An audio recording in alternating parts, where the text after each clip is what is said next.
Ladies and gentlemen, boys and girls, humans of all ages, I really hope. This is a pretty kid-friendly show, except every once in a while when a certain someone on the bottom screen throws out a swear. Sandoval. Exactly.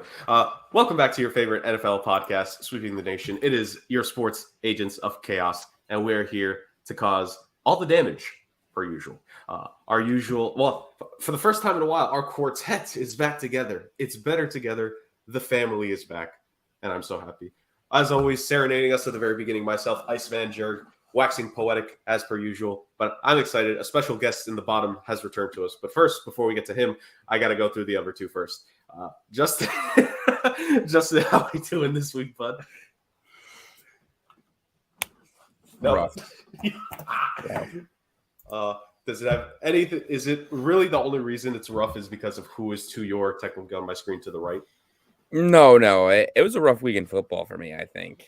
We'll get to it. Yeah. Well, speaking of a guy who didn't have a rough week, the Podfather himself. I love the hoodie, Rick. I love the combo. Black hoodie, white headphones. I love it. Thank you. Actually, not a sponsor, but King Quality is providing my wardrobe for this evening. They also provided the roof over my parents' house. Did a very good job of it. So, props to them. And Sandoval says happy Hanukkah to you, Justin. You know what? At least he's festive. At least he understands and recognizes that the greatest gift he can give to you is 8 days of misery with a deer. God, Justin cannot wait for that, for the last candle, and where it's like, finally, I don't have to deal with this deer anymore. Anyways, is that what I was waiting for? I don't know. You tell me. There's 10 points on the antlers, Justin. If you want to come over and light a fire on each one of them, that's fine. Well, he'll definitely light a fire. I will. We'll celebrate. Absolutely. Rick, I promise you, you give him the address, he will turn this into one of your car episodes, and he will drive straight to you. I got no problem with that. That's fine. Oh, Lord. Anyways, ladies and gentlemen, so we got a good bit to talk about. As you guys can obviously tell by the title and maybe the ambiance as per usual, when the fake fluorescent light is in the background, for me, you already know what it means, is that it's a Chaos After Dark episode of the Sports Agents of Chaos podcast. But that doesn't mean we don't have a lot to talk about because, well, fortunately for news and discussion purposes, unfortunately for, this guy's knee, a certain, mobile quarterback got injured today. And we're going to be talking about him being out for the rest of the season, going into next season, and how that's going to affect that franchise going forward, and the fates and futures of the GM and head coach. More on that in a little bit. And, of course, we have our usual pick challenge coming in. We have a very special rant at the end of the episode by the Podfather himself. But in between that, we have a fun thing we are doing here. This was always the plan for this show, no matter what this week. We're going to do a little bit of a look ahead to Week 18, the final week of the season. Because as we know, this is really the most genius thing I think the NFL has done the last couple seasons, where they don't have set time slots for any of the Week 18 games. They're waiting to get close to it, to basically the week of, to decide everything and give us the best possible games to finish out the season, which is really smart. So our panel, this part does not include the deer. The three of us are going to decide between all 16 games that are going to be played, what games are worthy of the 4 o'clock and Sunday night football time slots. We're going to give more details on that in a bit, but just know we are personally going to rank the games that we feel are most worthy to be the later games and really leading up to the final game of the 2022 NFL regular season, which, by the logic of the show, Texans-Colts is going to finish out 2022 because it's only right. But absolutely. In reality, we'll see which game has the most stakes at the line, which, once again, Texans-Colts. Anyways, before we get to the football, before we get to the chaos, we start with the fun. Justin has a game for us, ladies and gentlemen. Of course, he is our master of games. And we don't have a trivia this week, but we do have Would You Rather. Justin, take it away. Well, I have this lined up actually for a couple of weeks now, because statistically, I find the matchup interesting, especially with the teams being similar. So, if you had to take a quarterback, who would you rather have on your team? Josh Allen or Tua? Ooh, this is an interesting one. This is a gamey question. This really is. Both guys are beset by injuries in some capacity this year. Relatively, I'd say both are pretty serious. One played through and the other one shouldn't have played through. Well, the NFL. Devontae Parker is the next on the concussion probe, so NFL's doing great things with this. I think for me, I think the command of the offense for me leans towards Josh Allen. And I think also the fact of the matter that he's done this before. He's led Buffalo to the playoffs and he's played huge games with Buffalo at this point. Has kind of been that grit, that intangible of that grit and that experience can play a big factor. Whereas, Tua has the experience of coming off the bench in the national championship game in college, but winning the college national title over Dabo Swinney is not the same as winning the Super Bowl, the Vince Lombardi Trophy, or getting the AFC East crown. It's not the same thing. I mean, I think I'd go Josh Allen over this one. And again, it's the intangibles to speak to because they're relatively even when it comes to their stats, but it's the intangibles to me that speak more towards Josh Allen that I'm going to ride. He's a Wyoming guy. I'm going to ride the horse that Josh Allen is bringing to the rodeo and go from there. So I would like to say for the record, that was against Georgia where that happened for Tua, not against Clemson. Yeah. Still, Clemson, they all blend together at some point because all the same 4 teams make it every year except for this year, so they all blend together. I would like to give a actual congratulations that College Football Playoff Committee actually got it right. Moving on. Thank God.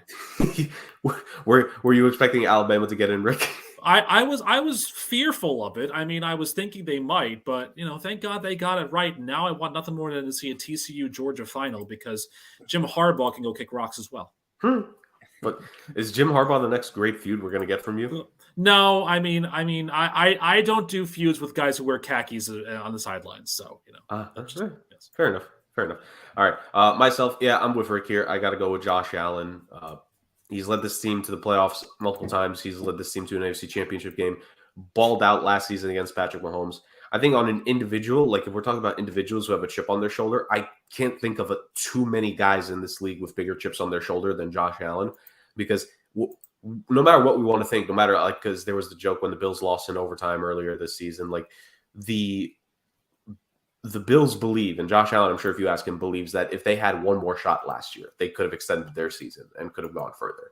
And this is a guy that he understands, like, for as much as we want to say that teams and guys try to block out the noise, they hear stuff trickles in. I think he understands that he knows that there is a window here for the Buffalo Bills to be able to make something happen. And again, we kind of talked about this earlier in the season with the Bills, is that this is not just the 2022 Buffalo Bills that they are carrying on their shoulders. This is the Bills that made it to 4 straight Super Bowls earlier in the franchise's history and lost all 4. This is the Buffalo Bills team that then became the doormat of the AFC East for about a decade or so, even worse than the Jets at one point, ladies and gentlemen, believe it or not. And this is what this Bills team is carrying on them. And this is what Josh Allen, I think, for whether he realizes it or not, he probably has a bit of an inkling about it. I think he's carrying that with him. And look, I've been a bigger proponent in terms of supporting Tua since he came in the league. I said from when he started getting healthy his rookie year, you'll be able to do something with him. I'm happy he's had the success he's had. And I think the Dolphins being in the playoffs will certainly be interesting, especially depending on the matchup. They could have a little mini run here, which would be for year 1 of the Tua McDaniels experiment. Absolutely phenomenal. But at the end of the day, this one goes to Josh Allen. And I still think the Bills are frustrated after the way that game in Miami ended, with all the mitigating circumstances that went behind the fact that if they literally just had a couple more seconds, they maybe could have won that game on one more play. It's a legitimate argument. So I got to give this one to Josh Allen. I don't think I highly doubt this would clinch the AFC East. I don't know in terms of because games remaining and all that, but this would basically be the de facto winning of the division right here if they were to beat the Dolphins in my mind. So I'm going to go with Josh Allen. Josh Allen would be my guy going into this. I do want to say one thing, and I know this might have been just a snafu on your part, Jurg, and you might have said this correctly, but the way it came out, this is the McDaniel experiment, because the McDaniels experiment is a totally different beast that went horribly wrong. Very, very true. Their last names, honestly, I have forgotten who has the S at the end, this entire season. But I've honestly, I think that's the first time I've made that mistake. So Yeah, I mean, props to the fact that it's week 15 and this is the first time I'm making the mistake. Right. So. This isn't Justin Burrow and Joe Herbert all over again. I mean that's my favorite part of the show. Honestly, I want to go back in all those episodes to try to find them and try to cut that together. Yeah, I know. Well, we haven't had that mess up for so long. Listen, we got to keep Justin as a part of the show. If we start ragging on him now, he's going to quit, and then Sandoval will win. So don't let the deer win, Justin. I think the deer wins automatically just by being on the screen. That's true. That's very true. So we both go with Josh Allen. Yes. I'm curious. When I came up with this question a couple weeks ago, Tua was still on his tear and didn't have these 2 down games, and Josh Allen was kind of a little bit down compared to what he is right now. I wonder what your answers would have been. Still would have said Josh Allen. Yeah, I mean, again, I agree with you. Josh Allen has the intangibles, but if you look at their seasons this year and you compare their stats at the moment, there's a major difference in touchdowns to turnovers to QBR to all that stuff. So, yeah, I mean, that's fair. Well, I mean, I think the biggest thing when it comes to the turnovers is just the fact that, I mean, you've even seen it in season with the Dolphins. They made the concerted effort to get the weapons around Tua. The Bills lost weapons around Josh Allen from last season into this one. And like the running game is just not developing in any which way. I just do not understand how Devin Singletary is not able to make it work in that system. And like, okay, I'm not a fan of this guy with me saying his name, but Cole Beasley as your number 2, Gabe Davis has not necessarily like lived up to the expectations fully. Like just call a spade. Like Gabe Davis hasn't lived up to those expectations. Maybe we're a little bit too quick to put them on him considering he had that 4 touchdown game in the playoffs. And maybe this year he just needed another year as more of a wide receiver 3 than a wide receiver 2. But I think there are certain, and correct me if I'm wrong, Stephon Diggs earlier this season, either he missed time or wasn't 100%. I have said this since like midway through last season. While Josh Allen has made the concerted effort to improve, that team's offense in certain games is as Stephon Diggs go. When he goes off, they go off. When he's missing, it's harder for Josh Allen. I don't think we understand over the last 5, 6, 7 years, just because some of the names we bring up in this conversation and we don't personally like them means that we don't want to acknowledge it. But you're going to acknowledge the fact that the teams with number 1 wide receivers can help in a lot of cases. I'm talking about bona fide number 1, like top tier talent receivers. I'm not talking about he's the number 1 on the Carolina Panthers versus being a number 1 on every single team in the league. I'm talking about Stephon Diggs. It's obvious how much better the Bills offense is when he's out there. It's obvious when Justin Jefferson is out there that Kirk Cousins looks like Kirk Cousins this season. In years past, Antonio Brown in the twilight of Big Ben's career, Odell Beckham in the twilight of Eli's career. Those guys' touchdown numbers were better, their passing numbers were better, and their interception numbers were worse when those guys were off the field, and their numbers were better when they were on it. Number 1 receivers can help your quarterback. I don't know why people don't want to give them that just because a couple bad apples make it the whole crop rock for everyone. But that's not how it goes. Stephon Diggs is legit. I just think it's hilarious that we talked about Cole Beasley and he's back. Oh my God. I was shocked. Real quick, am I the only one that didn't realize he even said he retired? I just thought I knew he retired. I absolutely knew he retired. I think it's hilarious that rather than Odell Beckham Jr., the Bills go with Cole Beasley, who is now the second best player in the NFL named Cole behind Cole Strange. Of course.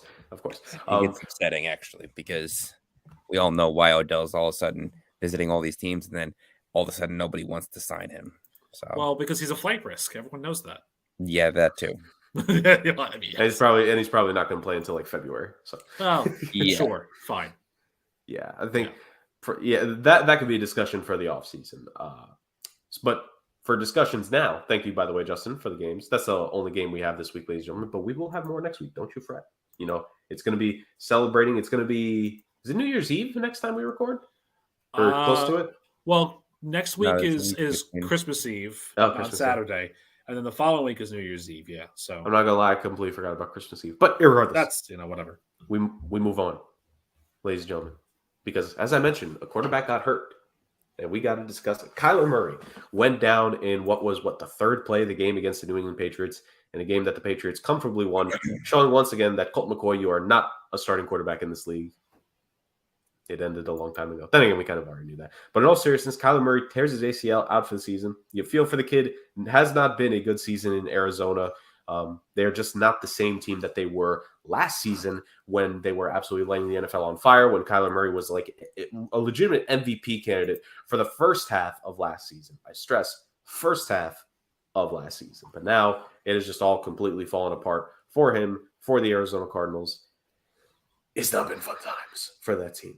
So now the question is, how is this going to impact the Cardinals going forward? Justin, I'm going to throw it to you because it's mainly been me and Rick so far. So I'm going to throw it to you. And you can tackle this any which way. You can go about it any which way you so desire. But just Kyler Murray is gone. And even with the modern medicine, with guys recovering from ACLs, it's December right now.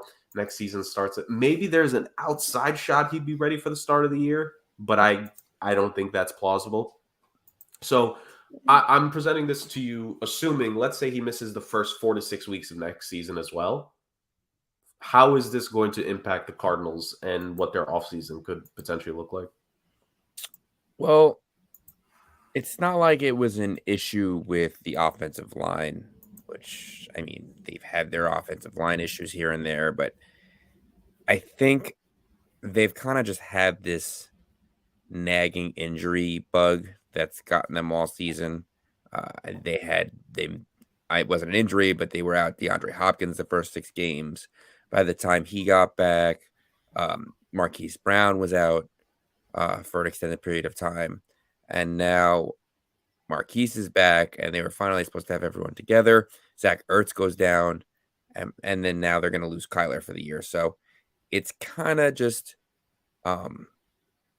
hard to get past that kind of slow start that they've been getting into. And obviously now there's not going to be much of a start at all. Colt McCoy is going to have to come in and run this offense, and he's going to benefit from having some pretty good pass catchers. But as you saw last night, it's not going to be difficult to beat this team anymore. So it's going to be difficult, I think, for their defense to stay relevant. They're going to have to make a lot of moves. They're looking at a top 10 draft pick next year, so that should be good.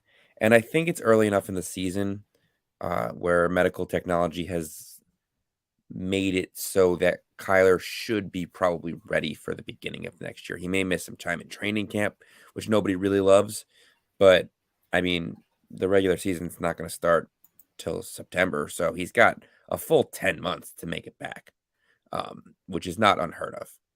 So it'll depend on the severity of the tear and how much surgery he needs and all that stuff, but he should be back, and it's going to be a rough end of the season for the Cardinals, unfortunately, and my fantasy team. Always the fantasy team is the one that gets hurt the most in all these scenarios. Before I throw it over to Rick, like I kind of asked this question for a reason. Like, do you think, and maybe if you haven't thought about it, it's fair because I'm kind of poising this on the spot, kind of like what I did last week when it came to the whole Rams 49ers things with Baker and Brock and all that stuff. Does this injury make you think that they are going to have to take different steps this offseason to how they were maybe going to think about improving the team, or what do you think? Justin, this one's before I throw it to Rick. Talking to Rick. No, I said before I throw it to Rick. Oh, no, I don't think it changes anything. I mean, they were probably going to have to make changes at defense anyways. They have some good players, but some of the players are older. Some of the players are veterans, like maybe J.J. Watt isn't part of this team next year. I mean, he's played well, but he's also missed a lot due to injury, and he's going to want to play for a contender. I don't know if he's a free agent or not, but if I'm J.J. Watt and I'm the Cardinals, it might make sense to mutually part ways. So it'll be interesting to see how many of their veterans they kind of move on from and how many they're like, all right, maybe we'll keep you around if you're willing to stay at a discount.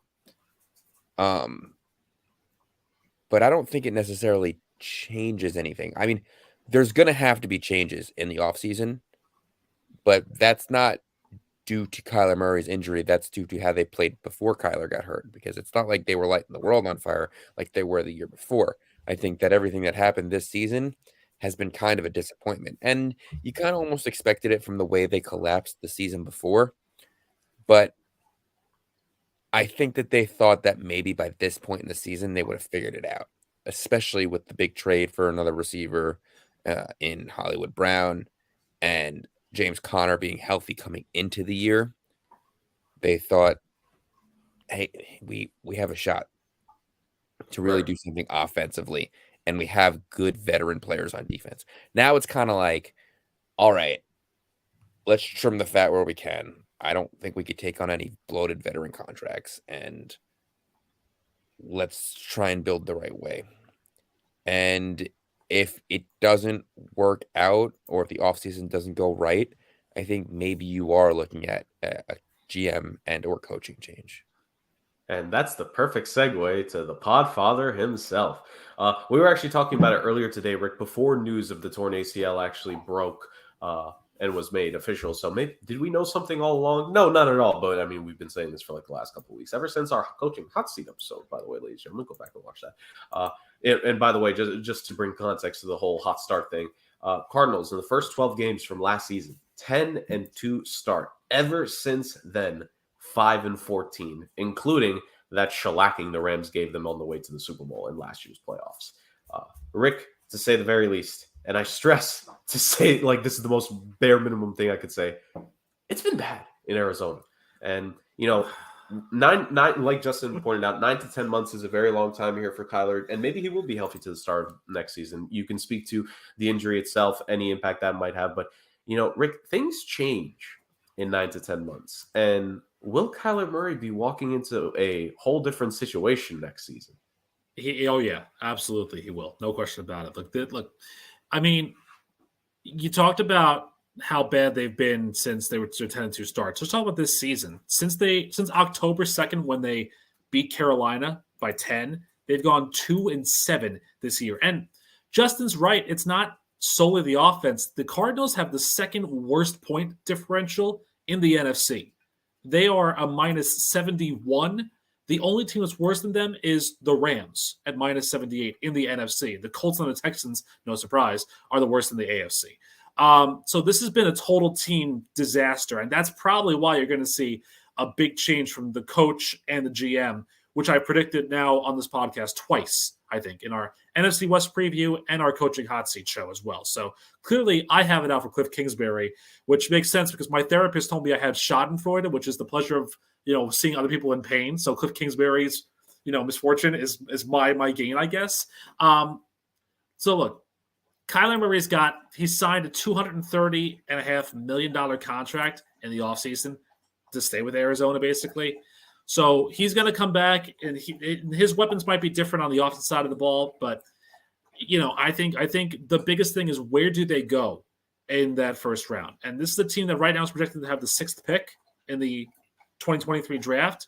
There's talk about a corner from Georgia. There's talk about the top offensive tackle in the board right now, which is Peter Skoronski out of Northwestern.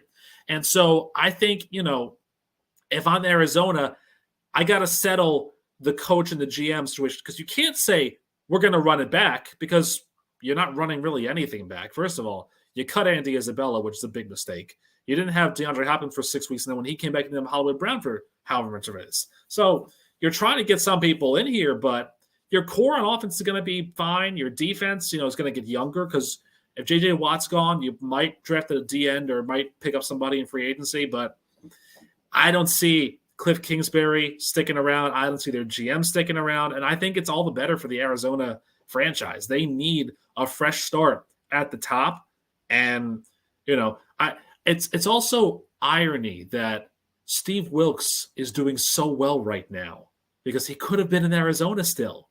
And, as bad as the NFC South is, if things break a certain way, we could be talking about Steve Wilkes and Sam Darnold and the Carolina Panthers hosting a playoff game.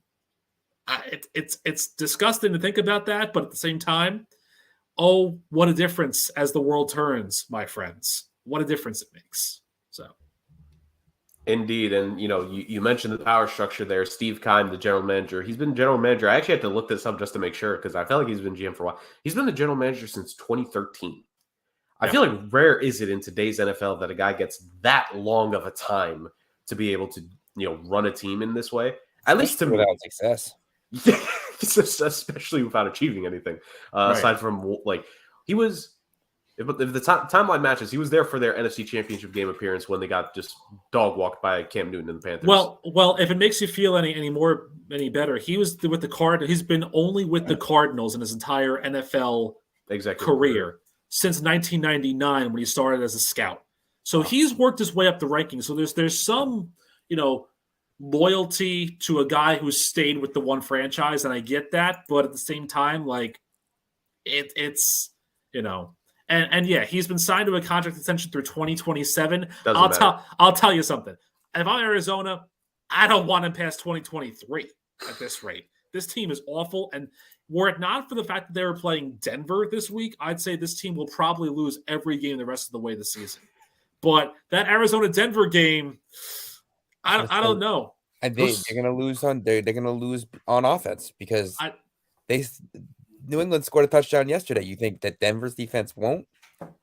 I'd rather get a root canal for the rest of my life than watch the Denver-Arizona game on Sunday. Yeah, it is rough times to say the my very choice least. to flex this week into Sunday night. Well, wait, thank God the NFL was like, you know what? Justin has a point. Denver is terrible. Get them out of the primetime games. Make him not suffer. Yes. Is Russell Wilson? Russell Wilson's out for the year, right? He had a concussion. I don't know if he's out for the year. I haven't seen any updates. He should be. Let Now- it be Brett Rippon versus Colt McCoy. Let's just have a 3-2 game. Oh no! I mean, I would love to see that game. Actually, that would be highly entertaining. Listen, we're probably getting Anthony Brown in Baltimore, so why not? Why not? Oh, what a game! What a game! Well, I was actually this is kind of like my last question, Rick. I guess I'll throw it to you first because you kind of mentioned with Steve Keim and Cliff Kingsbury here. Like, is there any way, aside from just absolutely, being off their rocker, that Cardinals ownership decides to keep the two of them in? Like, okay, realistically, let's actually put the jokes aside for a moment. Yeah. Is there any feasible argument that you can accept as to why they would consider keeping Keim and Kingsbury there? Keim, yes. Kingsbury, no.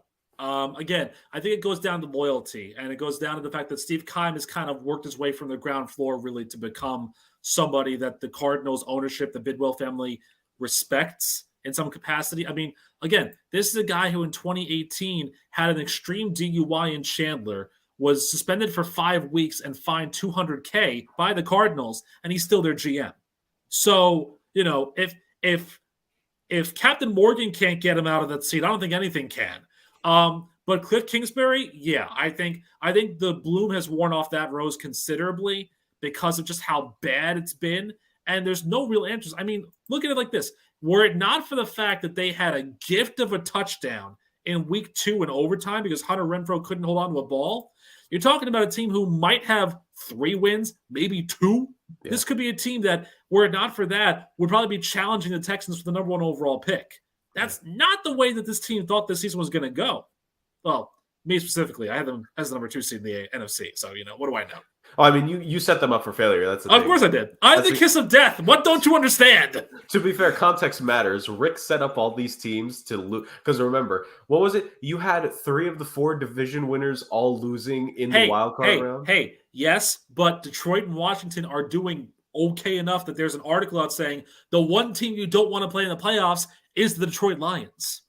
I thought you were going to say the one team you don't want to play in the playoffs is the Commanders or the Lions. And it's like, wait, that's more than one team. What are we talking about here? No, it's misleading. Believe it or not, it's just the Lions. Yeah, that was the article that I read. It was just, because the Lions are cruising. The Commanders had a bye. They were off last week, so it's okay. Fair enough. Justin, I guess final thoughts go to you. Cardinals power structure. Does Cliff Kingsbury survive the Monday after Week 18? Because that is the traditional time to fire head coaches immediately. Do you think he survives that? Yep. I think so. Do you think he survives? Ooh, wow. I think they give him 1 more year. 1 more year. Huh? Could be interesting. I mean, I think he would love it considering that who was he being interviewed by? It was probably Pat McAfee.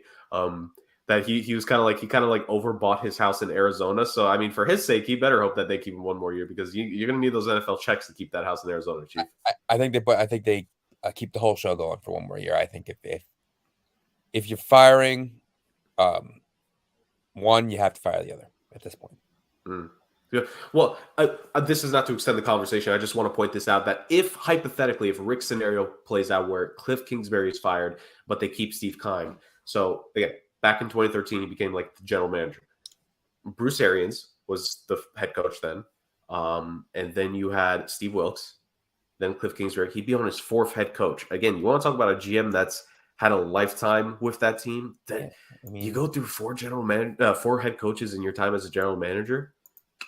That's that. I don't even think the Steelers' last general manager, Kevin Colbert, I think he went through what, only 2 head coaches in 3 times the amount it feels like in terms of being the general manager.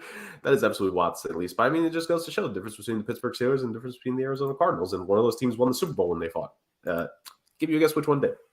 But that concludes the conversation. Obviously, for Kyler Murray, recover soon, Kyler, because you are, despite what that offense has done to you and forced you to do, you are one of the most electrifying players in the league when fully healthy, when fully on. It'll be interesting to see. Maybe do we get a brand new Kyler Murray? You know, Adrian Peterson won the MVP after tearing his ACL. Who knows? Kyler Murray, is it in the cards? Then again, a lot of guys haven't won the MVP award after tearing their ACL, so maybe that's a moot point. Moving on. And the Cardinals will kind of get mentioned in this, but they're going to be thrown to the side very, very quickly. Our Week 18 look ahead, guys. So we mentioned this off the top of the show. The way that the NFL has done this, I think, boys, we can all agree, don't have the lineup fully set for Week 18 until, like, basically you know which are the most important games to give you the best possible games to end off the season. Love it. 10 out of 10 job for that one, NFL. Or, in this case, 5 out of 5. Because the way we have this, ladies and gentlemen, I'm supremely excited for this.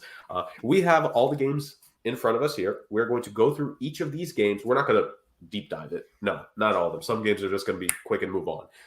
But the way what we have is we have all 16 games listed. We're going to, on a scale of 1 to 5, rate these games on that scale. If a game receives a 4 or a 5, we're going to put it in the pool of games that we have set aside to be the 4 o'clock games and the Sunday night game. Now, there is no set number. It could be 4 p.m. games and 1 Sunday night game, that obviously, or it could be maybe 5 4 p.m. games for all we know, or 6. All right, I'm not going to go too much higher than that. But realistically, I would say the mean average is about 4 to 5 4 o'clock games. So we are going to try our best to keep it to about 5 or 6 total games that we save for that slot, and then rank them and ultimately decide what our predictions on the show will be for our Sunday night games, for the last Sunday night game of the season and the 4 p.m. games in Week 18. Now, there are also 2 Saturday games. Will we decide which games go to Saturday? We'll see. Maybe it depends on how we're feeling on the show. But I say this. Boys, are we ready to run through the schedule? Let's do it. All right. Game number 1, and I have this just in the order that the games are listed as of now on ESPN.com. This is not any particular specific order. This was literally written before the show started, so this is the order I have it in. First game on the docket, Buccaneers-Falcons. I think it's safe to say a 4 or 5 on that one, boys. 4. A 3? Really? It's not a sexy matchup because if it's Tom Brady versus Desmond Ridder and it's a rookie, as much as I think Desmond Ridder could be really well, it's not the greatest matchup you could have. I mean, it is Tom Brady, so I'm leading on a high 3, but for me, I don't think it is. But it could be for the division. That's the thing. It could be for the division, absolutely. But it could also be it could also be the game that, you know, Carolina and New Orleans could be for the division as well. You never know. Fair enough. Did you guys watch this game last week? Last time it happened to the season? It was terrible. Yeah. It was a terrible game. These are not good teams. And you know what? I like Mike Tirico, so I don't want to do that to him. If it was Al Michaels, then yes, this game's a 5. So wait, hold on. So wait, Justin, you gave this a 4. 4 or 5 means we put it in the special. Yeah, no, I know. It's the only reason that it's got to be considered, in my opinion, is because it could be for the division. You don't really know at this point, because it's funny that either one of these teams, I think, could drop off. The Bucs have a rough schedule. They're definitely going to probably lose this week to the Bengals, who are fighting for a playoff spot. The Falcons could lose any week. So I don't really know what's going to happen, but it's just not a great matchup. It's not, but it will have implications on the postseason, so it's got to be considered. That's fair, and I mean it could also be a thing where even if it's not Bucs Falcons specifically, if maybe the Panthers, let's say, have become the second place team and the Bucs are still in first, they could put those 2 games in the same time slot. Now, maybe the Bucs and the Falcons are both out of it, and we got 2 other divisional teams that are in the race. Exactly. Oh God, Andy Dalton potentially winning the NFC South. I don't know if I want that reality. No one wants that reality. No. Yeah, move on.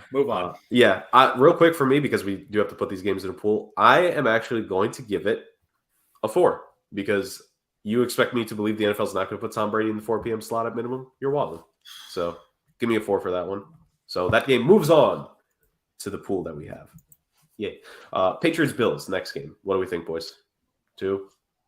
I'd say 3, depending on this is the prime Saturday candidate, I think. This is nothing. Not even. Why would anyone want to see the Bills backups play the Ooh. Well, only if because I'm thinking this could be a 1 seed type game potentially. The Bills could lock up the 1 seed if they win this game. So that might put it as a Sunday 1 o'clock game, but yeah. I don't know. Yeah. I don't know. I mean, we all agree it's not moving on to the pool, so X out there. This game could also be a Saturday contender, all things depending. Minnesota Vikings versus Chicago Bears. Give me a 2. I don't know what's less than 1. Well, thumbs down like the Roman emperors did. Yeah. No, thank you. Yeah. No, thank you. Do we really need to break down that game? No.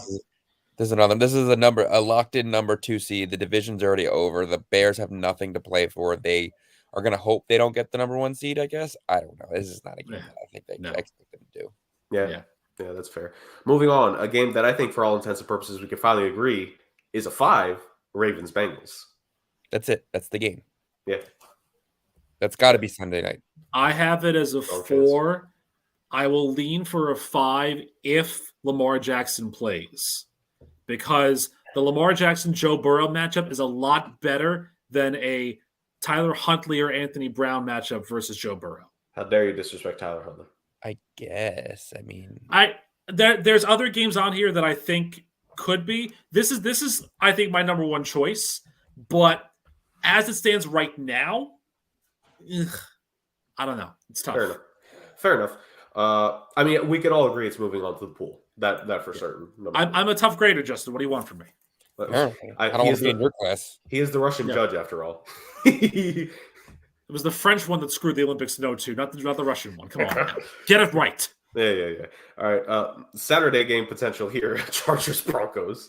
Can this be on like a Wednesday morning game instead? like why sully Saturday with this nonsense? I would love it to be a Wednesday morning game. I could actually watch it on the way into work. This is a -16 in my book. So safe to say, not moving on to the pool. No, not a great game. No, not a great game at all. Not great, Bob. Not great, Bob. Okay, these next 2 games are really rough. Especially this. I mean, this next one could be interesting. Lions-Packers. What are we thinking here? I mean, could be a shot at an outside wild card, depending how things go. Yeah, it might be an important game for the Lions. I don't know if Aaron Rodgers is playing at this point. If the Packers are eliminated, I think at this point it's going to be Jordan Love. But yeah, it's a 2 if it's Goff versus Rodgers with a wild card spot on the line. It's a 1 if it's Jordan Love. Yeah. Okay. And if the Lions are eliminated, it's a thumbs down because then they're probably just going to sit Goff. Yeah. This one this one has to move on, of course. Texans Colts. Simulcast this on every ESPN affiliate, NFL Network, all the CBS Sports affiliates. This is your game of the year right here. This is a 79.8 draw. Million people watching this game. No, it's terrible. For the memes, I want to move on, but I cannot do it in goodwill and good conscience. We can't. Not in conscience. No, thank you. We need to keep some kind of credibility, what little we have. So let's X this one out. Say, coming from the show that talked about Cole Kmet versus Devontae Adams. Anyways, Justin still shakes his head. Yeah. Chiefs-Raiders. Look, I'm going to give this a 4 because even if this game is for nothing, technically speaking, the Chiefs and Raiders this season, I mean, they already had one banger of a game. And the Raiders, it's a screw it. Let's just play for everything for what this game is worth at this point. If it's a high, they need a bona fide potential high scoring game. This could be another 35-28 game, and you need something like that on the 4 p.m. lineup. Well, the thing is, honestly, this is a candidate for a Saturday game, and I'll tell you why. Because you're not going to put this at a 1 o'clock slot on a Sunday, because that means it's an 11 o'clock morning game in Vegas. So it's going to either be a 4 o'clock Sunday game or a Saturday game.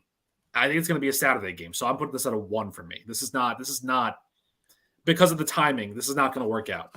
Well, I would give it the special Saturday designation rather than just a one. So Correct me Saturday. if I'm wrong. Also, this game was only a good game last time because the refs made it close, right? There was a lot of bad Yes. calls. This is the game that Kansas City fans went nuts.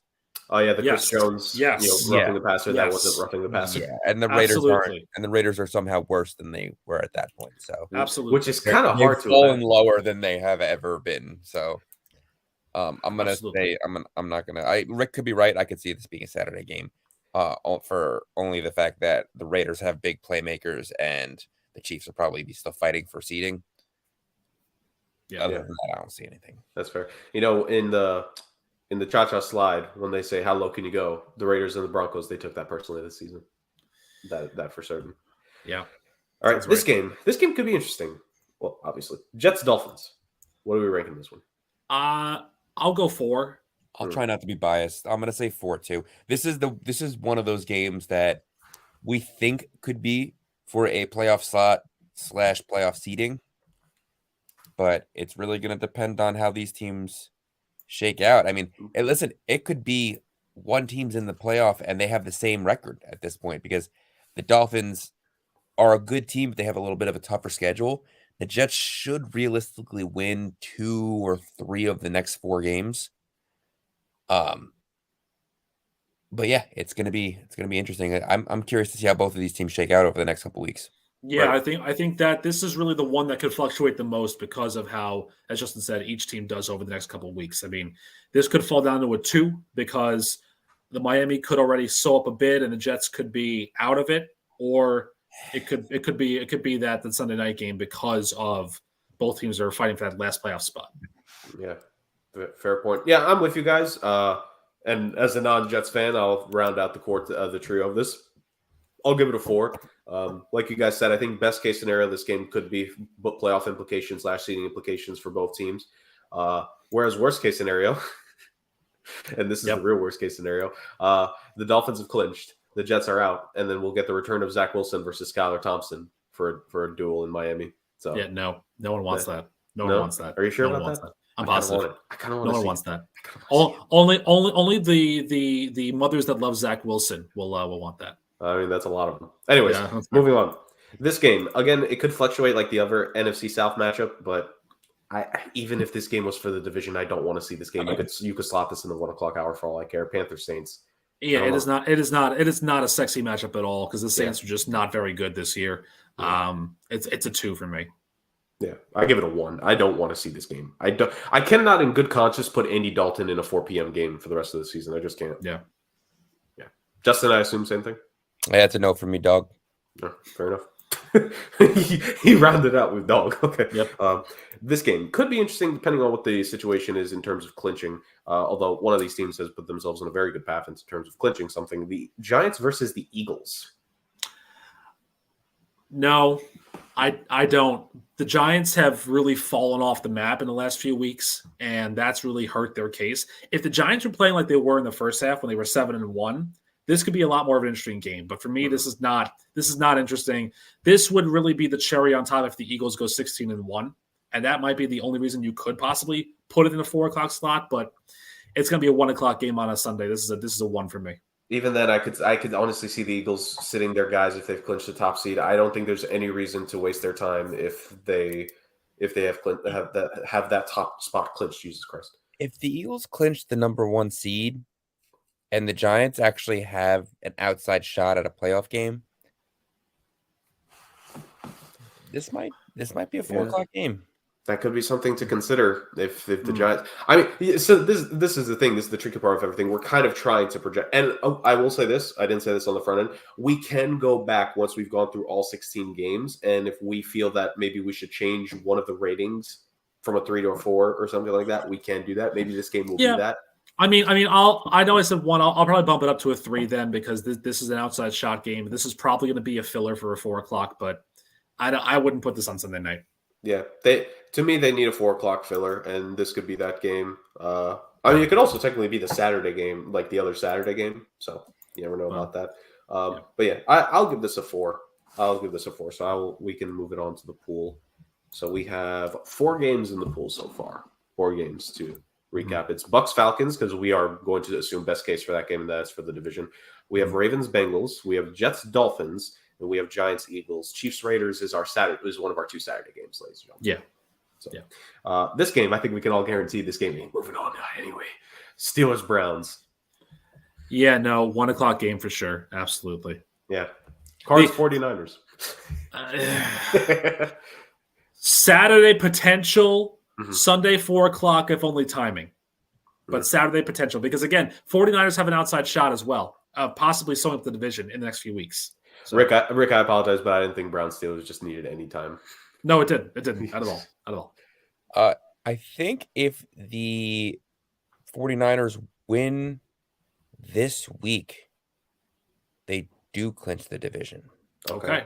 So there you go. Because they will have 2 wins over the Seahawks, who will then have 7 losses, and the 49ers will have 10 wins. Yeah. So there's nothing that the Seahawks could do to get past that. And obviously the Cardinals are 4-9, and the Rams are also not good at the moment. The Rams are playing football. I do believe that if the 49ers win Thursday, they clinch. Which, again, I mean, this could be an interesting scenario where the NFL could decide, you know what, let's put 3 games on Saturday instead because we just don't have the capability of having all these West Division teams playing on a Sunday at 1 might be a o'clock. seeding game is the only thing. Yeah, definitely. They're in the mix with Minnesota. I'm willing to put this as our second Saturday game. Yeah, I mean, I'm fine with that. So we have our Saturday schedule. Now, NFL schedule makers, if you want to take notes from us, which you've already done this season by moving the Broncos out of the primetime slot already, I'm just saying, you're more than welcome to copy our notes. I think everyone had that note. Yeah, they did. Can you let us pretend for a second here, Justin? Come on. That was bad, man. And you say Sandoval is the killjoy. No. I didn't say Sandoval is a killjoy. I said Sandoval kills my joy. Well, that makes more sense. Yeah, fair enough. Rams Seahawks.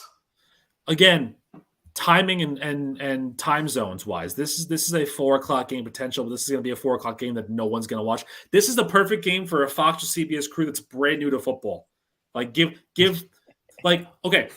No. No, I understand what he's saying. Wait, hear me out for a second. So it was either Dick Enberg or Marv Albert who were doing the NCAA tournament years ago, and they couldn't do every single game. So CBS decided to put on a kid named Carter Blackburn, who's now a prominent broadcaster on their network. This is a game where you put on a relative no-name, give them a shot at play-by-play and see what they can do. This is like that game for them. This is probably a 4:00 game or a Saturday game, but it's if San Francisco wins the division this week, it's for nothing. Very true. Very true. For the hell of it, to test out that kid's chops, let's see how he can do with the West Coast time of 10 a.m. start. Yeah, I'm moving this. I'm making this a Sunday 1 o'clock game. Hey, if you want to be one of the next ones, this is what I don't give a damn about the on-field product. I want to see what young commentary they put on this Sunday game. Brunch with the Seahawks and Rams. Yeah. That's great. Yeah, let's do it. Yeah. Unlike every other game that I have on my list where I just put an X, I just crossed out that game entirely. Yep. I don't want to. Nope. No, thank you. I think no matter what the situation in this game, I mean, one of these teams, they're going to put in 4 o'clock hour. Cowboys Commanders. 4 for me. Give me a 5. Yeah. That Easy. game's going in the pool. Boom. And the last one. Titans Jaguars. This is a 5 for me. This could be for the South. This is the 5? Well,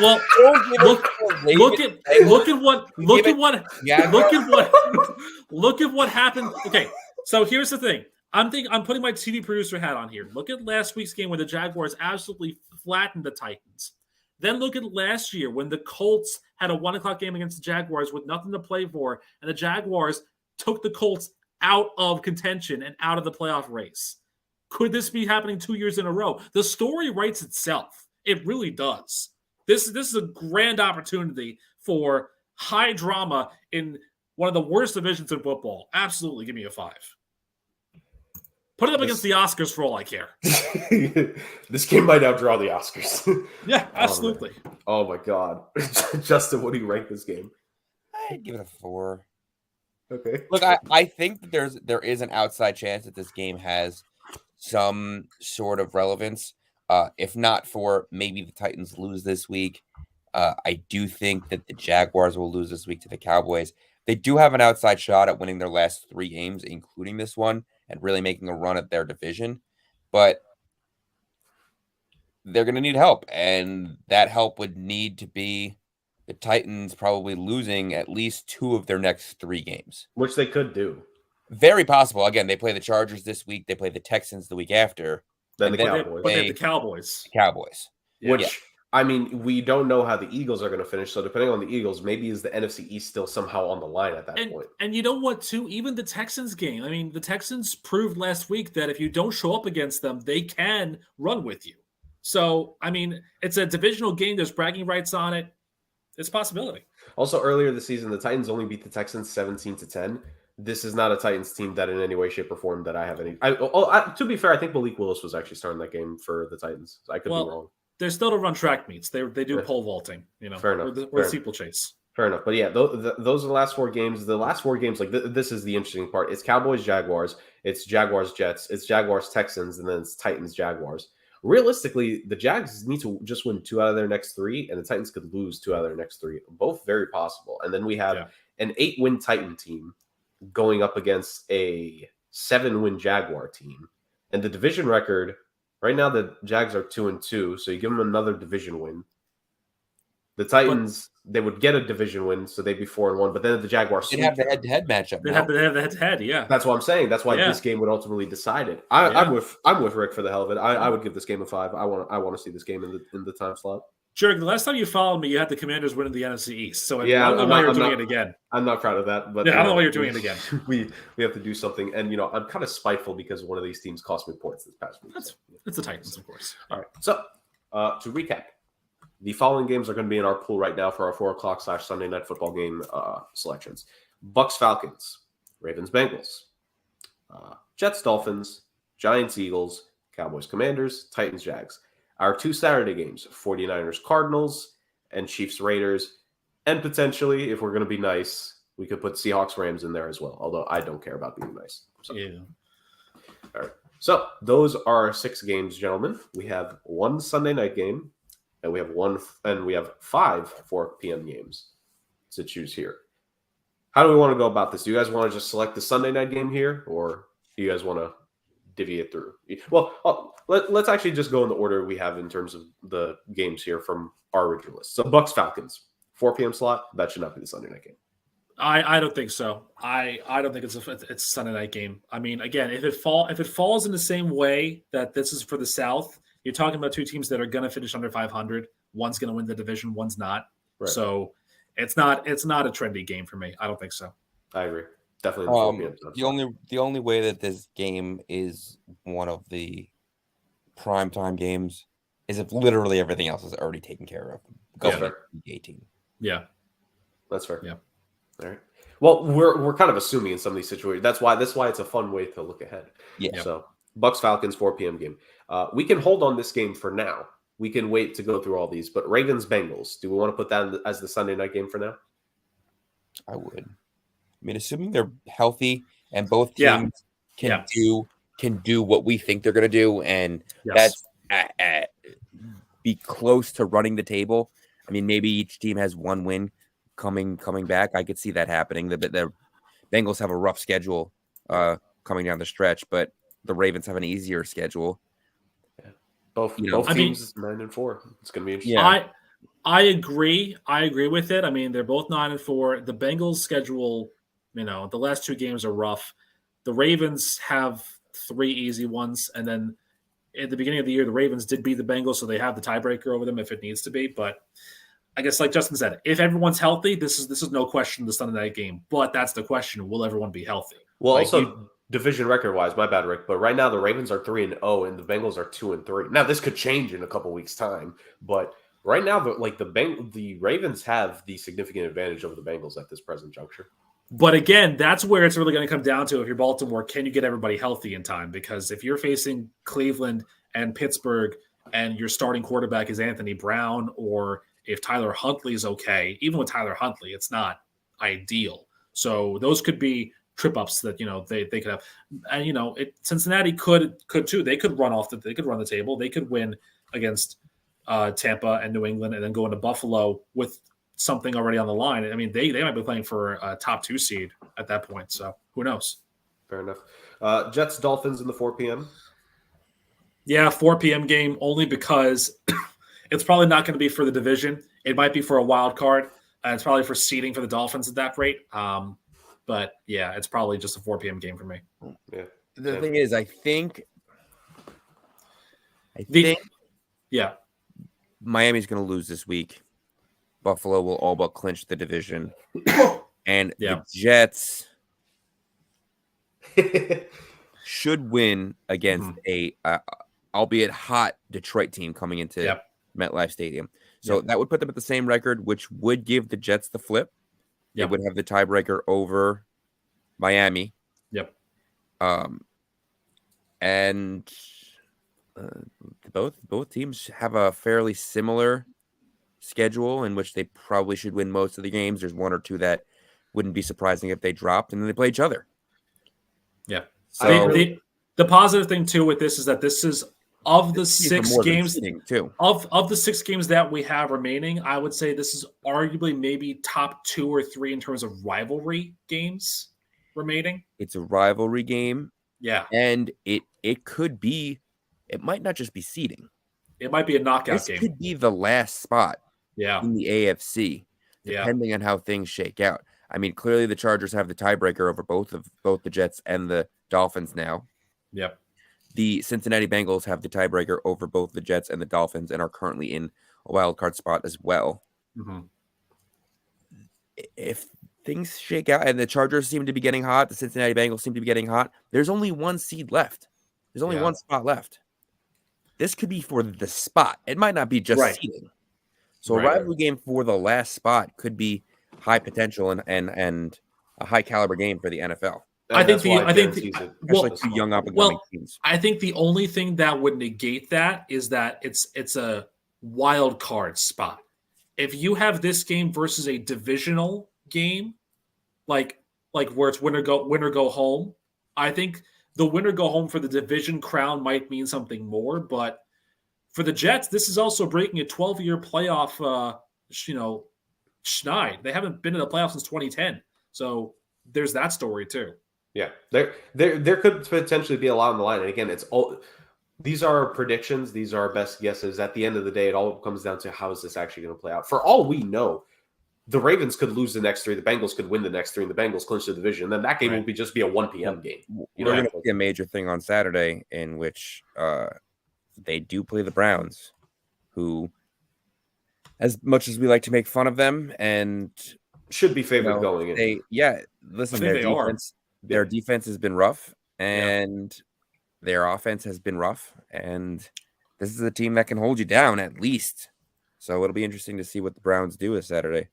Is this is in Cleveland? Yeah, I think so. Okay. So prediction: if it's a bad game going into halftime, we see Brissett in the second half for the Browns. Like in terms of if the Browns are just destroying them, or if it's like a 3-3 game because the offense is doing nothing. You got to turn to somebody to turn the offense around. Jacoby Brissett's the answer. I think they paid so much money to Deshaun. I don't think they're taking that risk. He's not doing anything, though. It doesn't matter. They're going to let him play out the rest of the season. They need him to get the reps for next season. This is the first time he's playing football in nearly 2 years. They need to give him every rep possible to get him in the best possible spot for now. Look, I don't like the fact that I have to say something positive about Deshaun Watson to an extent. I hate that. Listen, Browns-Ravens, there's another rivalry there. That's a huge spoiler game, too, for Cleveland. I think they do everything they can to win that game, even if it means mucking up their draft order in the lottery. Very true. Very true. I said mucking with an M, Justin. I know. I'm pretty sure you're aware. Sometimes. Rick, remember, the potty mouth of the show is in the bottom row. Just saying. Well, yeah. That's why he hasn't been on for weeks. Exactly. Suspension, ladies and gentlemen. Giants-Eagles, 4 p.m. game. Why can't I do this? Well, because your arm is off screen. Yeah. Giants-Eagles, 4 o'clock game. Because, again, 16-1s could be on the line for Philadelphia if they win out. That's the only real reason why it would be considered. But this is a 4 o'clock game because the Eagles have nothing to play for, really. I doubt you'll see Jalen Hurts. You might see Gardner Minshew for most of this game if that's the way it shakes out, which isn't a bad thing. Everyone loves Gardner Minshew. But Very true. Very true. Great mustache. All right, then. Cowboys versus Commies. 4 o'clock, I think. Because, again, the Cowboys by this point will probably have a wild card berth sewn up or, divisional potential here. But I think if there's a divisional potential between the Cowboys and the Eagles, you want to see those teams playing at the same time. So Agreed. No, they'll probably stick at the 4 o'clock. That's why I think no matter what, if the NFC East still comes down to it, I think both those games are going in the 4 o'clock because there's like they want the tension of if one game is being a blowout and the other game is closer, they're going to do the whole score watch thing. Like those two are linked at the hip. They're both going to be in the 1 o'clock or they're both going to be in the 4 o'clock. Absolutely. Like that's how it's going to go for sure. Last game, Titans Jaguars. If we're assuming, let's assume best case scenario for all three games here. Let's assume best case for Jets Dolphins, which is for the last wild card spot. Let's assume best case scenario for Baltimore and Cincy, which is Lamar versus Burrow for the AFC North crown. And let's assume best case scenario for this, which is Jags Titans for the AFC South crown. In that order, we know Ravens Bengals is first. And then if it's for the AFC North, I'm saying best case scenario for all three. But based upon television drama, to Justin's point, Baltimore and Cincinnati by this point will already be locked in. Roger's calling us, by the way. He wants to talk us over with this. Baltimore and Cincy could already be locked in the playoff spots regardless. So, yeah, it could be for the crown.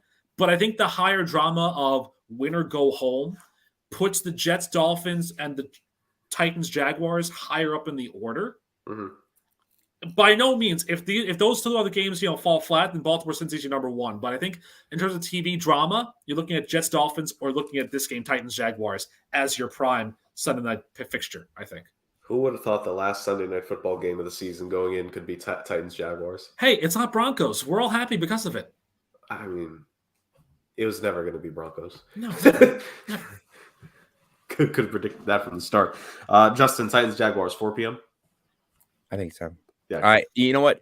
It's funny because if all the other divisions are sewn up and it's between a wild card spot between the Jets and the Dolphins and the Titans and the Jaguars, I could somehow see that divisional matchup being put in prime time.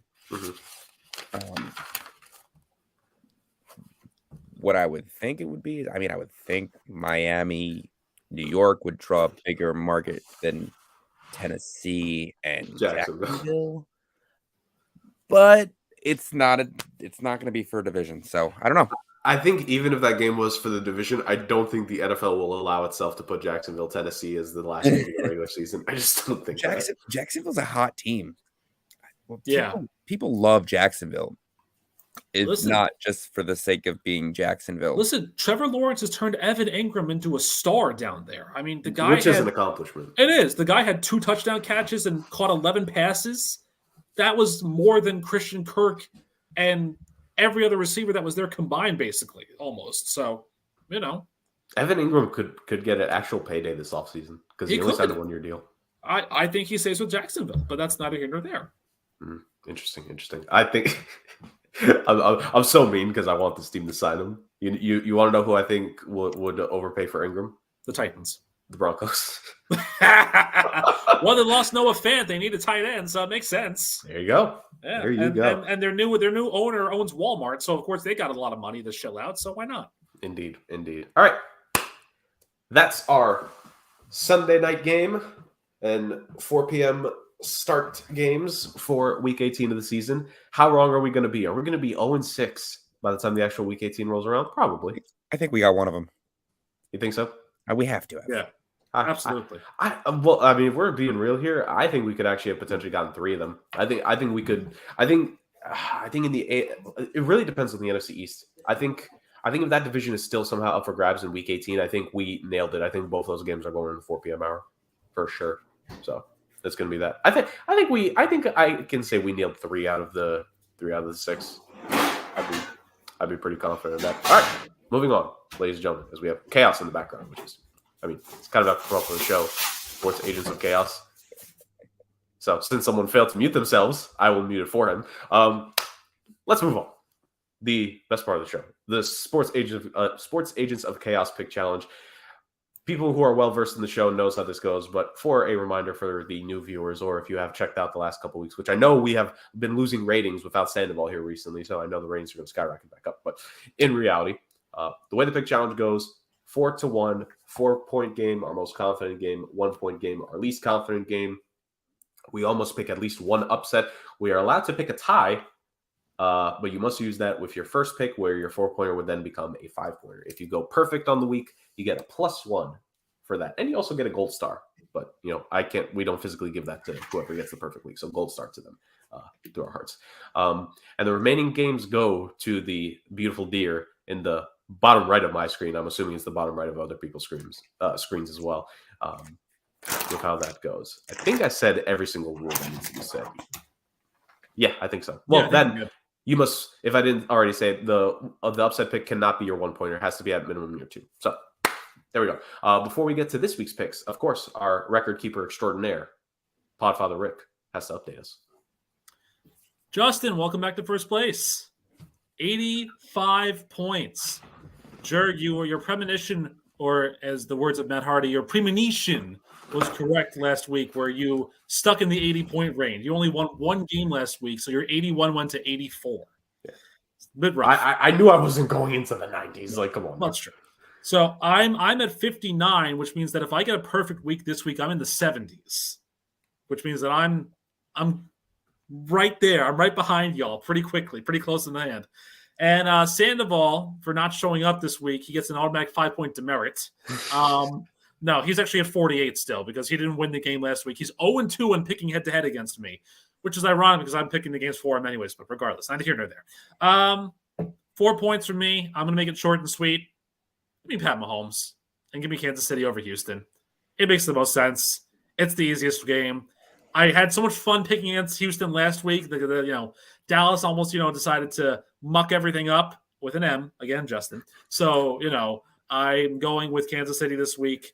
They're still playing for the 1 seed and probably locking up the division this week. Give me the Chiefs. There are games in this week. They're just interesting. I didn't pick this team. Was it last week? Yeah, I did. Well, I definitely didn't pick this team last week. I really wish I would have. I'm going to go back to him. I'm going to pick him again with my pick here, ladies and gentlemen. By the way, the lines we are going based off of how we see it on the ESPN app, which ESPN's lines for these games are presented by their friends at Caesars Sportsbook. Thank you, Justin. Give me Eagles Bears for my 4-point pick. I strayed away from the Eagles last week. I apologize. Fly, Eagles, fly. I'm going back to that well this time around and trying to get back on a good streak here for myself. So give me Eagles with my 4-pointer. So Justin now gets his back-to-back picks. Back-to-back. All right. Well, no, just back-to-back. Yes. Back-to-back. I'm going to go with 2 road teams. Okay. And I'm going to stick with, just because I've had more success in the late games than the early games, I'm going to go with my 4-point pick being the Cincinnati Bengals over the Tampa Bay Buccaneers. Mm-hmm. And then my 3-point pick will be the Dallas Cowboys over the Jacksonville Jaguars. Because as hot as the Jaguars have been, and as disappointing as the Cowboys defense was last week, I still think that each team kind of is going to go back to what we expect them to be this week. That's fair. All right. I don't like the fact that I'm considering picking this team. I really don't. But and it's not the team that these two would actually think it is right now, because Rick and Justin know a lot of my relationships when it comes to certain organizations and franchises here in the NFL, especially with this 2022 season. But the reason I'm thinking of going with this team is for a couple of reasons. One, it would fulfill my upset pick. 2, I kind of like the quarterback and the running back. And Not 3, It's not the Titans. Go on. It's not the Broncos either. So, I mean. So this is another team I've had a very jaded relationship with. And, here, It's Pittsburgh. Yeah. Give me the Steelers over the Panthers. Yep. Like, that's of the few good upset picks I think there are definitively this week. I think that's one of the better ones. And look, death taxes and Mike Tomlin finds a way to finish every single season 500 or better. This is a prime game for them to win here. Like, the Panthers are not a team to fear. Give me the Steelers. Well, that leaves my 3-point upset pick intact, and I'm going to ride with the rookie. I'm going to say that in his first career NFL start, Desmond Ridder and the Falcons will beat New Orleans. Yes. I'm taking that. And I like the fact that if our picks hold true and Atlanta wins and Cincinnati wins, that the Falcons will be tied for the division again. Yes. Can they hold it this time? We'll see. Rick, real quick, my bad. Can I just I just want to state one thing for the people that are watching this, of course, because they know that we're recording this early. This has been a rule for the other Chaos After Dark pick episodes we've done. We stay away from Thursday Night Football no matter what. That was my next pick. For the people to understand. We don't do Thursday night games. We all love Brock Purdy, but we all hate Jeff Bezos more, so it outweighs itself. We never pick the Thursday night games aside from Thanksgiving. That's the only exception we've ever made. Justin, you know this. We did this last week. All of a sudden, he starts winning again, and he's first place, and the power goes to his head. Typical. Well, considering the power going to my head, I am going to do something here that I am not necessarily a fan of, but I think that this might be the best 2-point option. Okay. They're the most dangerous team right now in the NFL. Give me the Lions over the Jets at 2 points. Because you know what it is, too? The Lions are 1-0 right there right now in MetLife Stadium this year. They whooped the Giants in MetLife Stadium with the run game. And I think they're going to do it again with the run game here. Quinnen Williams, I know he's been kind of hurt a little bit. Mike White might not be fully healthy. And God help me. If Joe Flacco's back on the field for the Jets, I don't know what I'm going to do. Fair enough. All right. What kind of Jet fan are you? I'm a reasonable Jet fan this is 2 weeks in a row that you're picking against our boys, man. I'm also realistic and logical. I'm not like some other fans of you're picking the Falcons as a 3-point pick. Write Homer articles about them. Okay. Sorry. Taking Kool-Aid. Anyways, moving on. I'm eating knees. Dan Campbell and I are eating knees. Eating knees. Okay. God, this is a game that was so much better at the beginning of the season, but is terrible now. But I mean, look, I know he had an amazing first game, but I'm not expecting that in this one. And technically, by whatever Steiner mathematics that the NFL likes to use here, the Packers still have an outside chance at a playoff spot. And the Rams are beat up to hell and back. Give me the Packers over the Rams in this one. Yeah. I know the Rams are fighting to not give the Lions the best possible picks, but I don't think that's going to make a difference here. I think the Packers are going to take this game over them. That's part of the reason why I wanted to use my upset pick at my 3-pointer, because I thought that was a good one, and I potentially thought Rick could have stolen it. So that's the ever interesting decision when you have the middle pick here, ladies and gentlemen. So give me the Packers with my 2-point pick over the Rams. It goes back to Justin for his 2 and his 1 point. Back to Justin, and I hate it.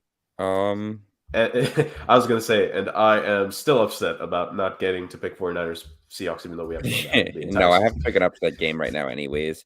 Oh, that's true. I wouldn't have picked that game. There are 3 games that I'm really considering as an upset. And the one that I really want to go with, I think I'm going to avoid because it bucks a trend that has been a staple of the NFL for a very long time. So I don't think I can do that. And it's the fact that disciples of Bill Belichick don't beat Bill Belichick. Right. And the Raiders are 1-point underdogs at home. And I really do think that this is a game that I could just see Devontae Adams feasting. They do not have the guys to run with him. The Patriots are so. Before you finalize your pick here, the Patriots are so terrible this season. The fact they're in the wild card hunt is just pathetic.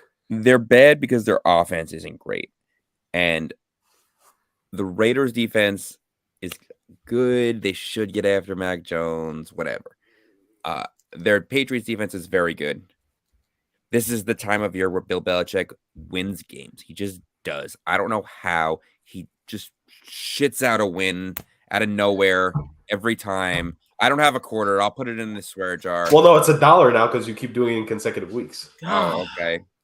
They keep mucking me over, Rick M, and It's great when I you just it's true. Like the disciples never ever seem to beat him. So I want to take that game so badly, but I don't know if I can bring myself to do it. I mean, I already wrote it in and you were going to, so you're just making me Okay. cross it. I already wrote it in as you were going to, so you're going to make me cross it out and muck up my Justin, with muck up my my score sheet here. But okay. I have a question. Is there any news on Lamar? I haven't seen an update.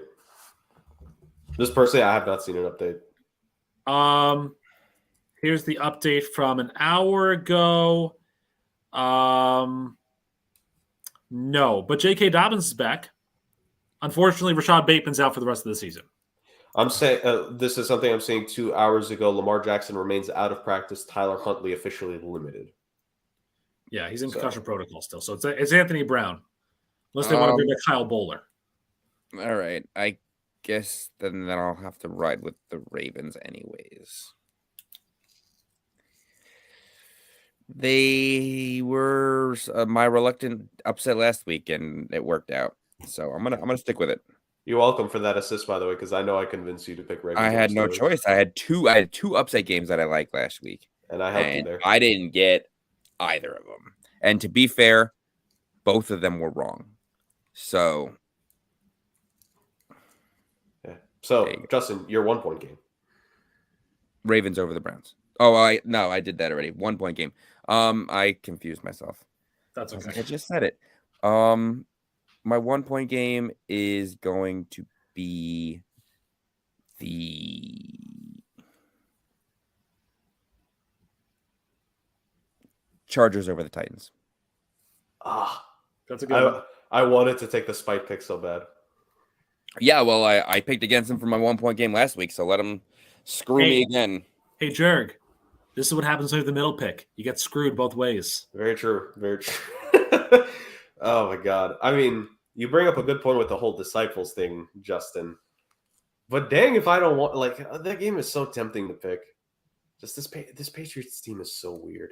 Like, just listen to the score totals, like, the last little bit. So 27-13 over the Cardinals. They lose 24-10 to the Bills.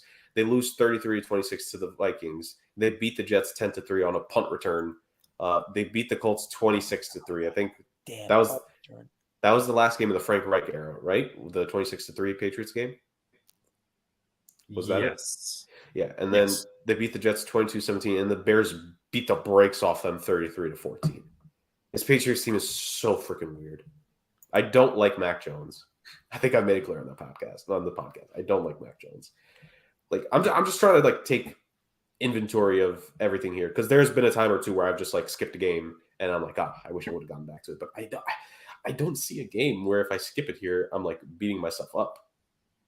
I guess the only thing that I'll go with to be a little bit more confident with, I don't think either of you have either of you picked a result in Bills Dolphins? No. Give me the Bills over the Dolphins for my 1 pointer. Okay. I've been confident in the Bills. We got to have some faith in them. It's not a must win, but it's a game where it's like if they could get that victory. And also the Dolphins defense has not been that impressive this season. I think this is a prime game for the Bills to take that opportunity. So give me the Bills. Commanders, 1 point. They're Go. rested. They're healthy. The Giants looked bad last week. I don't know if this is the Giants team that we're confident in seeing, but I don't know. It's rough sledding for Brian Dable right now. If they can get out of this rut, great, but I don't think they can do it on Sunday night. I think Taylor Heineke's mojo just continues, and the Commanders are going to win this one. I just want to put it out there that there was a certain podcast that was saying the Giants winning was unsustainable, and that was going to catch up to them eventually. Oh, was that ours? Yeah. Oh, hey, how about that? There's a certain person on that podcast that I think perfectly predicted the outcome of that division, by the way. Not necessarily the records, but the order in which the teams were going to be in. That person's in a feud with a fake deer head as well. By the way, to continue on to Sandoval's picks here as we're continuing forward, Sandoval's upset selection will be at 2 points. So at 3 points, the deer is deciding to go with Bill Belichick and New England over Las Vegas. Mhm. Now I know Vegas is going to win. At 2 points, the Deer is going to say that death, taxes, and Kirk Cousins' choke job is starting here and there. Okay. He's going with the Colts over the Vikings in an upset pick. Oh God. Because he believes in Jeff Saturday for some reason. I don't know Wait, why. is that a primetime game on Saturday? I think it's a 1 o'clock game, but it's okay. Is it fair that they're letting Jeff coach on Saturday? yeah, sure. Why not? Funny. Which means that the 1 point game is the game that he doesn't want to take. That's a good one. But there was a question. There was a qualifier. Could Sandoval's 1 point game be a tie? In theory. See, we've never established that rule because the Deer has he's right. rarely There's had been enough no games. loophole. He doesn't have a 4-point game. I'll allow it. So now the loophole is that Denver and Arizona will end up in a tie. I'll let it. I'm cool with it. Yeah. There you go. There you go. But if I'll it let you do it doesn't in end the up in a lie. tie, I Flip the think chicken. Rick should lose 5 points. Oh my God. Oh man. Hold on. We have to wait a moment here as Rick has. I don't know if you heard that. I mean, he may have. God, I see. I heard you. I choose not to listen. With the LIU Post Pioneers logo in the background of that image we're seeing right now. Look at that. LIU Post doesn't even exist anymore. So that would be your condition, Justin. If you're cool with it being a tie, but Rick has to lose points. No. Yeah, you don't care. I don't care. Yeah, fair enough. All right. Deer, not in the game. So I mean, he was for a bit. Rick was in 4th place for a really long time. The funniest part of that was that Rick was making his picks. Oh man. All right. So Rick, please review all our selections for the fine people. All right, Justin, 4 points. Cincinnati over Tampa. 3 points. Dallas over Jacksonville. 2 points. Baltimore over Cleveland. 1 point. Chargers over Titans. Jurg, 4 points. Philadelphia over Chicago. 3 points. Steelers over the Panthers. 2 points. Green Bay over the Rams. 1 point. Buffalo over Miami. My picks, 4 points. Kansas City over Houston. 3 points. Atlanta over New Orleans. 2 points for Detroit over the Jets. And 1 point for the Washington Commanders over the New York Giants. And the Deer. The Deer goes with a 5-point tie with Denver and Arizona. No, it's not 5 points. I know. Not 5 points. 3 points for New England over Las Vegas and 2 points for Indy over Minnesota. The tie is 1 point for Denver over Arizona. But technically speaking, if he's right, that would be 3, 5, 6. We would need something to do for a multiplier then in theory. No. Hold on. Here's the thing. I am willing to give Sandoval this. I don't care what the other 2 results are. If he perfectly predicts a tie of that game, I would give him 5 extra points. Okay. Why are we talking about him like he's a real person? It's just Rick. Wow. I don't know what you're talking about. You see the cold, icy stare you're getting, Justin? He will find you. He is your Krampus. He will find you. Jesus Christ. We've established on the show, Justin, Sandoval has feelings. There's no reason to hurt his feelings now. Come on now. Well, do what you can. So while Justin cannot win this argument in any way, shape, or form, we move on to the main event of the show, which is Rick's roast room podium. Oh, Rick, take it away. We know you got a lot to talk about here. Yeah, I'll do this quickly because I've got chicken in the oven that's almost done. So, time to cook stuff. Number 3, speaking of chicken, let's go to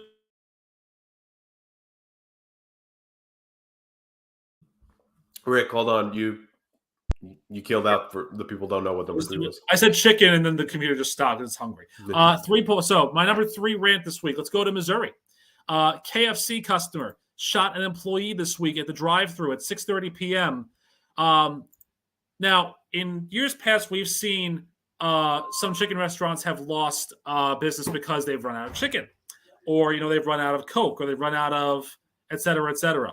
Well, this customer at the Missouri KFC shot the employee because the restaurant ran out of corn. Now, this is a TikTok thing, basically. You've heard that corn song, right? This is the ending to the song where the kid didn't get his corn. He found a gun and shot a KFC employee instead. So, that, again, is it worth it? Is your corn on the cob from KFC that's like $169 really worth it to bring a gun to the drive-thru and shoot somebody with it?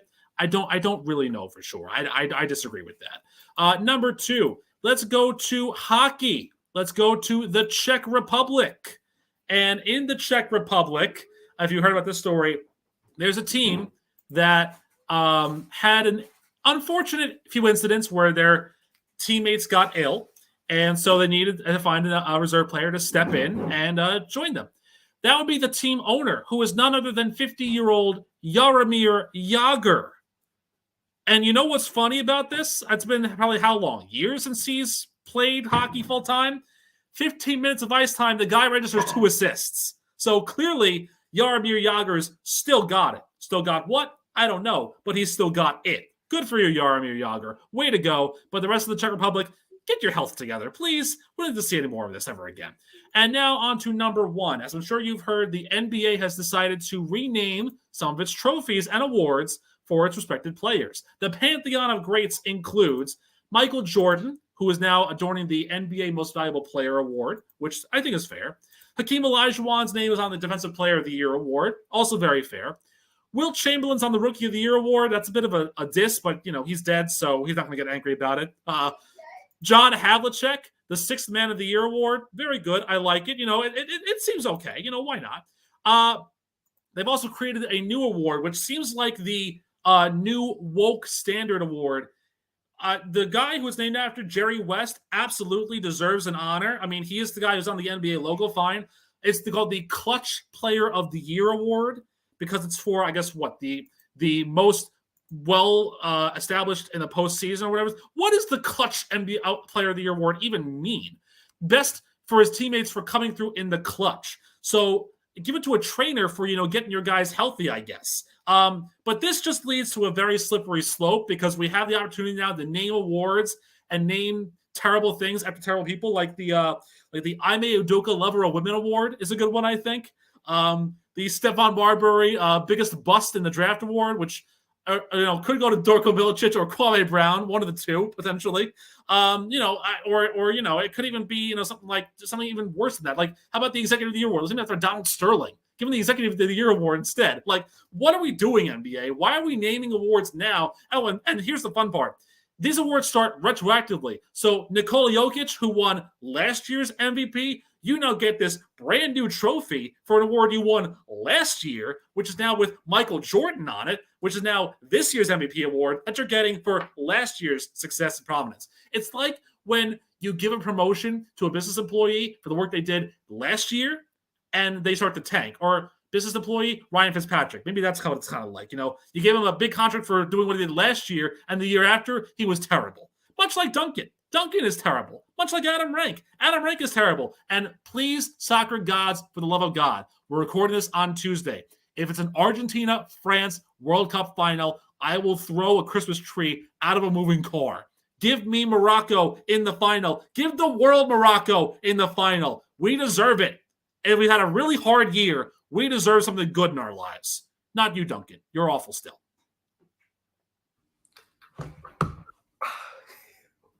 Why did Stephon Marbury catch a stray there? Why? Because he's horrible. Oh, but come on. He was a multi-time All-Star. What do you want, the Sebastian Telfair Award instead? Yeah, I mean, that would fit more to bust. That would be the biggest high school bust to make it to the pros, but that was Kwame Brown. So, I mean, I was going to say, Kwame Brown. I think Kwame or Darko would fit the billboard there. Well, Darko didn't go to high school. Or he might have gone to high school, but it's Serbia, so who knows? Yeah. Who did they name the Most Improved Player of the Year award? I was going to say, I didn't see one. They still have who did they name Most Improved after? George Mikan. Oh, yeah. Which is weird. It's not really. He was the first true NBA superstar, so it kind of works. I mean, I get it, but the past to the present. But I guarantee you polled the NBA today and college basketball, about 10% of them would know who George Mikan is. I was gonna say, we're naming him after an award that 4 or 5 decades ago didn't exist. See, Justin. Here's the thing. Back when George Mikan was playing in the NBA, the Lakers were in Minneapolis. So that's how old it goes. I will say this. Yeah, I'm at least happy that they I'm still upset by the fact that the MVP trophy used to be dope. The Defensive Player of the Year used to be dope. Most Improved, all that. The trophies used to be cool. And then for the last couple of years, they just give a stupid ball. Well, Well, the trophies this year look even worse. I'm sorry to say. I think it's better than a ball. No, it's really not. It's a crystal vase with a figurine in the middle of it who's spray painted gold because the NBA doesn't have the money anymore for this nonsense. I still think it's better than a ball. I think the ball was stupid.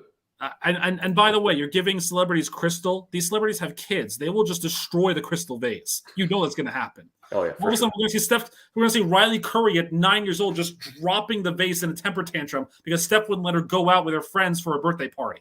No, I don't know. Maybe. Who knows? Well, ladies and gentlemen, what a shot-filled. I mean, it almost felt like me there because I'm usually the one that takes the veiled shots, but a shot-filled episode of the edition of the Rant Podium. That ends this week's episode of the Sports Agents of Chaos podcast. After Dark, Week 18 look ahead.